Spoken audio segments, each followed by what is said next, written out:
والصلاة والسلام على من كان نبيا وآدم بين الماء والطين وعلى آله وأصحابه أجمعين برحمتك يا أرحم الراحمين. أما بعد، فأعوذ بالله من الشيطان الرجيم. بسم الله الرحمن الرحيم.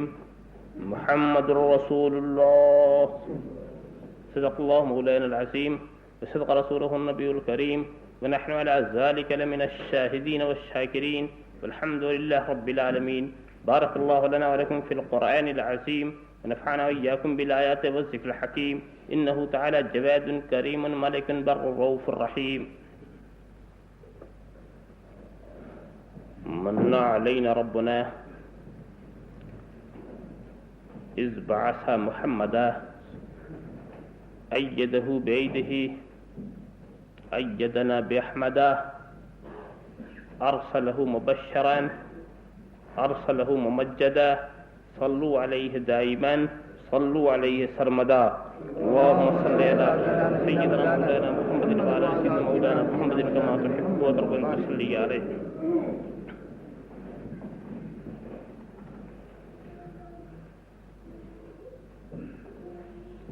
زباں پہ بار الہا یہ کس کا نام آیا کہ میرے نطق نے بوسے میری زباں کے لیے محمد الرسول اللہ. محمد وہ کتاب کون کا طغرائے پیشانی، محمد وہ حریم قدس کی شمع شبستانی، محمد یعنی وہ حرف نخستیں کل کے فطرت کا، محمد یعنی وہ امضائے توقیات ربانی. کہاں کا دشت منطور کیا برق تجلی کیا، یہ سب کچھ تھی جمال مصطفیٰ کی پرتو افشانی. وہ ناطق جس کے آگے مہر برلب بلبل سدرا، وہ ناطق جس کے آگے مہر برلب بلبل سدرا، وہ امی جس کے آگے عقل کل طفل دبستانی. اگر خاموش رہوں میں تو تو ہی سب کچھ ہے، جو کچھ کہا تو تیرا حسن ہو گیا محدود. بارگاہ رسالت میں درود شریف و نذران عقیدت پیش فرمائے. اللهم صل على سيدنا مولانا محمد وعلى سيدنا مولانا محمد كما تحب وترضى أن تصلي عليه. ایک بار اور حدیث صلاۃ پیش فرمائے. صلی اللہ علی النبی الأمی وآلہ صلی اللہ تعالی وسلم صلاۃ وسلام علیک یا رسول اللہ. ایک بار اور نذرانے درود شریف پیش فرمائے. اللهم صل على سيدنا مولانا محمد وعلى سيدنا مولانا محمد كما تحب وترضى أن تصلي عليه.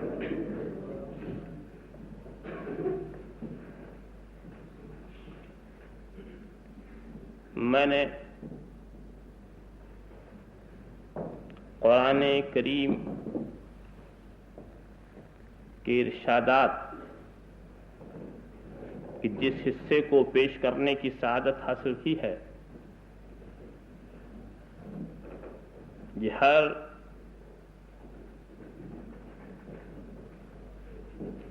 ایمان والے کے کلمے کا دوسرا جز.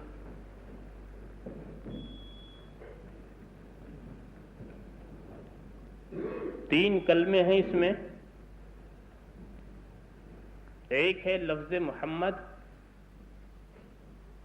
ایک ہے لفظ رسول، اور ایک ہے لفظ اللہ.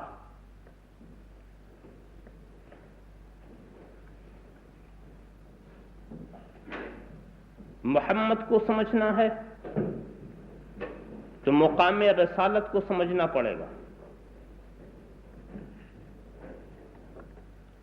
اور مقام رسالت کو سمجھنا ہے تو اس مقام رسالت کی نسبت کو دیکھنا ہوگا. ابھی بات واضح نہیں ہوئی. ایک دروغہ جی کا قاصد، ایک گورنر کا قاصد، ایک بادشاہ کا قاصد.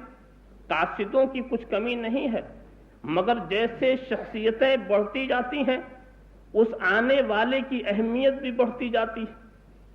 صرف لفظ رسول سے وہ بات نہ پیدا ہوتی اگر اس رسول کی نسبت لفظ اللہ کی طرف نہ ہوتی. لفظ رسول سے وہ بات نہ پیدا ہوتی اگر ذات الہی کی طرف میرے رسول کی رسالت کی نسبت نہ ہوتی. تو یہیں سے سمجھ میں آیا کہ یہ محمد کون ہے؟ یہ اللہ کے رسول ہے.